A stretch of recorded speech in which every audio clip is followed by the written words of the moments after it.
aba bantu bafite rero ibifenesi babonye isoko baba bagiriwe neza n'abafite iyo miyembe nabo babonye isoko nabo baba bagiriwe neza. Izi mbuto zacu abana barimo baragenda bazana imibereho.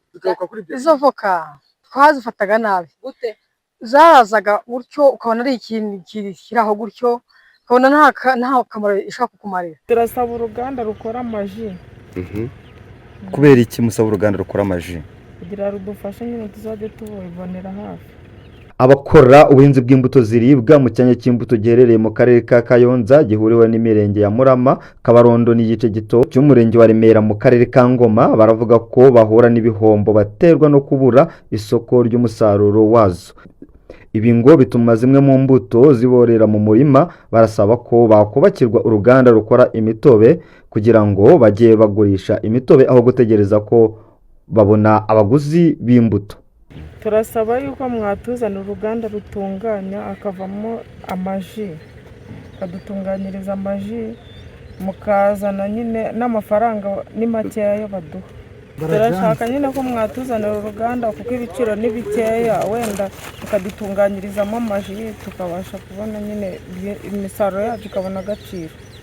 Iranabora tugenda dusarura make, umusaruro birera nta kibazo, dukomeje tukabona amasoko ntacyo byaba bitwaye kuko umuntu akuramo amafaranga agahaha cyangwa ukajya ukarihira umwana mu mashuri cyangwa ukajya kurangura ibintu ugacuruza ukabona nta kibazo. Ngo nubwo badafite isoko ariko ngo kuba bahinga imbuto byabafashije byinshi, harimo no kuba nta mwana ukiri mu mirire mibi. Nkatwe b'ababyeyi ku bana bacu hari impinduka zirimo kugenda ziza, kuko uyu mwana ariye kuri uru rubuto usanga rwose ugereranyije usanga nta kibazo kigihari ku bana. Imbuto wenda nko ku mbuto kubera arizo twahinze, najyaga kugura umuwembe w'umwana ariko ubu sinawugura, nkajya kugura ironji ry'umwana cyangwa voka y'umwana ariko ubu sinabigura. Nubwo wenda nababwiye njyewe iyo miwembe na voka nayo mfite n'ibifenesi, nta kuntu mu rugo baba bafite voka n'imifenesi nindangiza njya kubigura mu isoko kandi mu rugo bihari. Njye ikintu nishimiye kuri buno buhinzi bwacu bw'imbuto, nabaga najya kugura imbuto z'umwana ariko ubu bwo sinazigura, nsigaye nzibonera ku buntu. Ubuyobozi bw'akarere ka Kayonza bavuga ko iki kibazo bakizi kandi ko bagiye kugikurikirana kigashakirwa umuti. Ubufatanye n'abafatanyabikorwa no kureba uburyo hajyaho icyo twita ko ari cold room, nibura n'ibinasaruwe bikabasha kubika kandi bifite ubuziranenge mu gihe ishobora kuba ari kirekireho gakeya, kugira ngo noneho nuza no kunabigura uje kubirangura abirangure koko avuga ngo hari aho abisanga atanabisanga no mu murimo. Icyo nicyo ubu ngubu abantu bari mu gukoraho cyangwa ubuyobozi buri mu gukoraho, kandi tubona ko nacyo kiri mu kubonerwa igisubizo. Noneho ikijyanye n'isoko naho turakorana n'ubuyobozi bw'ibigo bya leta bitandukanye ndetse bifite mu nshingano ibijyanye n'ubuhinzi ariko no byoherezwa mu mahanga, kandi naho turabona ko turi buze kubonamo igisubizo gifatika kuko hagiyeho itsinda rihuriweho ry'ibyo bigo bitandukanye n'akarere ndetse nabo ubwabo banarimo nk'iriya koperative, kugira ngo noneho twicare turebe ibijyanye n'amasoko ariko tunarebe n'ibiciro fatizo byanajyaho.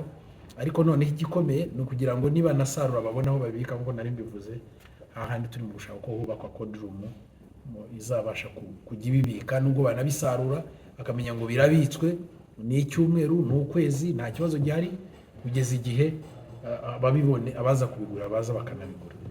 Mu nama y'umushyikirano yabaye tariki ya 6 z'ukwezi kwa 2026, Minisitiri w'Ubuhinzi n'Ubworozi Dr Ndabamenye Tresfor yavuze ko igihingwa cy'avoka cyabonewe isoko mu bihugu bitandukanye.